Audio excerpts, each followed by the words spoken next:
فیصلہ سازی میں ہوتے ہیں، اس کا آپ بغور مطالعہ کریں تو جو پریس ریلیز ایشو ہوئی ہے ابھی 2 دن کے غور و خوض کے بعد، وہ یہ کہہ رہی ہے کہ اس ملک میں ڈیجیٹل ٹیررزم ہو رہا ہے۔ اب کیسے یہ پلیٹ فارم ہے، ہم نے یہ جو پلیٹ فارم بنایا ہے، دعا جب نصرت جاوید سے سوالات کرتی ہے تو وہ یہ توقع کرتی ہے کہ وہ باتیں جو شاید یہ صاحب نہ کر پائے اپنی زندگی میں، خوف میں مبتلا رہے، تو یہ نوجوان نسل اور جدید ٹیکنالوجی کا آیا یہاں ہوا پہ تو یہ پھر پلیٹ بہت تیر فارم مارنے چاہیے، یہ مجھے کھل کے بات کرنے کا موقع دے گا۔ یہی وہ بھی سوچ کے کرتی ہیں نا، یا کچھ اور سوچ کے کر رہی ہیں؟ لیکن وہ بھی نہیں ہو پاتا۔ تو اگر یہ دیکھ ہی نہ پائے گا کوئی، یہ کیوں ہوا ہے؟ آج سے 10 سال بعد جب کبھی کوئی محقق تاریخ لکھے گا تو وہ یہ بتائے گا کہ قیدی نمبر 804 کی محبت میں ایک خاص لوگوں کا گروہ جو ہے وہ پروموٹ کیا گیا، ان کے ذریعے جان بوجھ کر اشتعال انگیز باتیں کروائی گئیں، انہیں ٹالریٹ کیا گیا، ان کو قابل اعتبار بنایا گیا، ایک پوری پلاننگ ہوئی اس اور کے پیچھے۔ انہوں نے، یہ وہی لوگ ہیں جو 5th جنریشن وار کے لیے تیار کیے گئے تھے ابھی بھی، یہ کل بھی اثاثے تھے، آج بھی ہیں۔ آج بھی ہیں، یقین مانیں، سارے نہیں۔ پھر باقی ظاہر ہے وہ بھیڑ چال ہو جاتی ہے، ارے صاحب اپنا یوٹیوب بنا لو، اپنا چینل بنا لو، اپنا بنا لو۔ یوٹیوب چینل تو کھولنے کے لیے سب سے پہلے ٹھیک، مشورہ ملتا ہے۔ اب یہ ہے کہ اب یعنی چند ہی دنوں بعد آپ دیکھیں گے کہ پاکستان میں فلی آپریشنل ایک یعنی وہ اس کو کیا وہ فائر وال کہتے ہیں، میں تو اتنا زیادہ ٹیکنالوجی سے نہیں، اتنی میسو یعنی فائر وال ہوگی کہ آپ اور میں جو گفتگو کرتے ہیں وہ اکثر لوگ جو ہیں اپنے فون یا لیپ ٹاپ پہ دیکھ ہی نہیں پائیں گے۔ تو بھائی آپ جو انقلاب لانے نکلے تھے، ہونا تو یہ چاہیے تھا نا کہ یہ جو نئے پلیٹ فارم آئے ہیں آپ اس کو قابل اعتبار ہی نہ بناتے بلکہ اس کو سسٹینیبل بھی بناتے۔ کوئی ایسا طریقہ جس سے یہ مزید گرو کر پاتی چیز، مزید نہیں پرابلمز صاحب، نہ کریٹ آپ نے کرتی؟ تو باقاعدہ اشتعال دلا دلا کر گھر بیٹھے ہوئے، سڑک پہ تم میں سے ایک بندہ نہیں نکلتا جب وقت شہادت آتا ہے، لیکن سوشل میڈیا پر ایور ریڈی ہیں گھر پہ بیٹھے ہیں اور ٹک ٹک ٹک ٹک ٹک بتانے کے لیے کہ ہمارے لیڈر کے ساتھ کتنا غلط ہو رہا ہے، ارے خالی قیدی نمبر یہی 804 نہیں کے ہے، وہ ساتھ۔ خالی قیدی کی بات چھوڑیں جی، جس طرح آپ باقاعدہ ڈیئر کرتے ہیں، مطلب کہ کون یہ چاہتا ہے کہ آزادی اظہار کی نعمت سے ہم محروم ہوں؟ لیکن یار کو کریٹیکل تھنکنگ ہے تمہاری؟ اگر آج میں آپ کو یہ کہوں گا کہ بھائی صاحب یار یہ آپ فیصلہ کر کے بتا دو کہ مہدی حسن نے کیٹیگوریکلی ان سے سوال کیا ہے کہ آپ اپنی مشکلات کا ذمہ دار کس کو سمجھتے ہیں؟ نے بات کلیئرلی کہہ دیا نہیں باجوہ بی کو۔ بی، اور اس وہ باقاعدہ وہ چوائسز دیتا ہے، جیسے آج کل تو آپ لوگوں کو کیا وہ جو سوال پوچھا جاتا ہے تو اے بی سی ملٹیپل چوائس۔ اس طرح کی دیتے ہیں نا، تو وہ سوال وہ کرتے ہیں کہ آپ اپنی مشکلات کا ذمہ دار کس کو سمجھتے ہیں، اور پھر وہ اے بی سی دیتا ہے، آپ کے سیاسی مخالفین، امریکہ یا پاک فوج۔ وہ جواباً کہتے ہیں کہ بہت سوچ بچار کے بعد میں اس نتیجے پر پہنچا ہوں کہ میرے خلاف ساری گیم جو ہے وہ جنرل باجوہ نے کی تھی۔ اچھا صاحب، تو وہ جو مجھے کہا گیا حقیقی آزادی اور سائفر، امپورٹڈ حکومت نامنظور، regime change, U S regime change, یہی سارے ہیش ڈاکٹر ٹیگز یوز ہوتے تھے۔ تو بھائی مجھے بتاؤ کیا یہ اس وقت درست تھے یا آج درست ہیں؟ اور ہم ان باتوں کو میں believe اگر کریں یہ ان سوال باتوں کو؟ اٹھاؤں گا تو کہیں گے یہ بڈھی نسل کے لوگ، کمپرومائز لوگ، لفافے، یہ تو بک چکے ہوئے بکاؤ مال. بند کرو یار، اس کو کیا سمجھو، ٹاؤٹ ہے. میں دعوے سے کہتا ہوں کہ اس وقت بھی اپنی تمام تر محدودات کے باوجود واقعتاً اگر آزادی اظہار کی کوئی لڑائی ہو اور اس کی کوئی قربانی دینی پڑے تو شاید میں کو مرنے کے لیے تیار ہوں گا. یہ ڈیجیٹل ٹیررزم والی جنریشن تو نہیں ہوگی، لیکن ان کو کرٹیسائز کرنا بڑا آسان لگتا ہے، وہ بھی صرف سوشل میڈیا کی حد تک. باقاعدہ جی کتابیں لکھی گئی ہیں بی بی. میں نے بہت دفعہ حوالہ دے دے کے آپ کو. زینب توفیقی نے، دیکھیے یہ ٹویٹر کے ذریعے سو کالڈ عرب بہار آئی تھی، اب کتنے دنوں سے وہاں خزاں چھائی ہوئی ہے السیسی کی صورت میں، آئی ہوئی ہے یا نہیں؟ تو ہم اسی ماڈل کی طرف بڑھ رہے ہیں. تو مبارک ہو گئی آج کی نوجوان نسل کو. صاحب ہم جھوٹے تھے، ہم بکاؤ تھے، ہم بک گئے.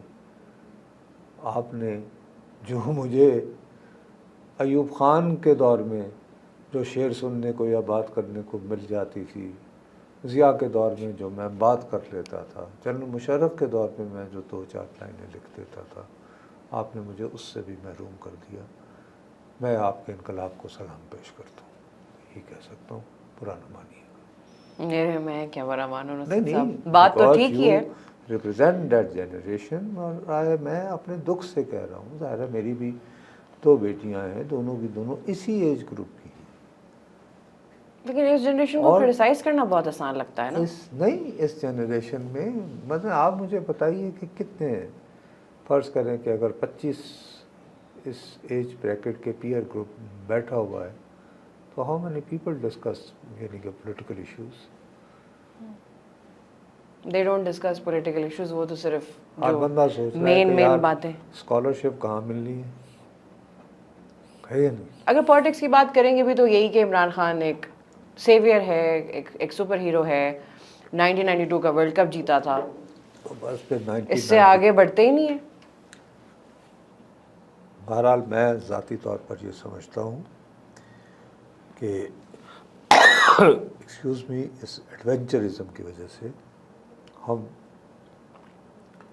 ایک لمبی خاموشی سے دوچار ہونے والے ہیں. اور شاید اگر آپ کو میرے ساتھ کرنا ہے تو دعا میرے ساتھ بیٹھ کے یہ بات کیا کرے کہ نصرت صاحب آپ نے فلاں فلم دیکھی، آپ اس کے بارے میں کیا سوچتے ہیں؟ نو پالیٹکس پہ بات نہ کریں. میرا ٹوٹل خیال ہے، سائلنس. مجھے خدشہ ہے ہم اس طرف بڑھ رہے ہیں، اور اللہ میرے منہ میں خاک. میں چاہتا ہوں میں غلط ثابت ہوں اور آج کی نوجوان نسل مجھے غلط ثابت کرے، میری قبر پہ جوتے مارے کہ تم مجھے گمراہ کر رہے تھے.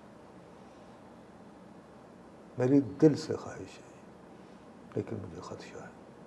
کہ بس اب ٹوٹل سائلنس کی طرف ہم جا رہے ہیں. دکان بند ہونے والی ہے. اب یہی ہے کہ سوشل میڈیا پہ اور یہ انسٹاگرام اور ٹک ٹاک قسم کی چیزیں جو ہوتی ہیں، بس اسی طرف چل پڑے. نو سیریس کنٹینٹ، نو کریٹیکل تھنکنگ، نو ڈائلاگ، اللہ کرے میں غلط ہوں. دیکھتے ہیں نصرت صاحب اگلے ہفتے تک دکان بند ہوتی ہے یا نہیں. چلیں اسی نوٹ پہ ہم پھر کنکلوڈ کرتے ہیں پروگرام، اور دیکھتے ہیں کہ اگلے ہفتے تک آپ کو نئی نسل غلط ثابت کرتی ہے یا نہیں. Let's see. ناظرین، نصرت صاحب کا کہنا ہے کہ دکان بند ہونے والی ہے، لیکن دیکھتے ہیں اگلے ہفتے تک جو ہماری جنریشن ہے جس کو سوشل میڈیا پر بیٹھ کر کرٹیسائز کرنا بہت آسان لگتا ہے، لیکن پریکٹیکل سٹیپس کی بات آئے تو یہ سب پیچھے ہٹ جاتے ہیں. اور بہت سے پولیٹیشنز بھی ہمارے ایسے ہی ہیں. دیکھتے ہیں اگلے ہفتے تک کیا ہماری جنریشن جو ہے وہ غلط ثابت کر پائے گی اور واقعی کو انقلاب لے آئے گی، یا وہی بات کہ دکان بند ہو جائے گی. تو ملتے ہیں اگلے ہفتے. تب تک کے لیے میں ہوں دعا ابصار، وی نیوز سے. اللہ حافظ.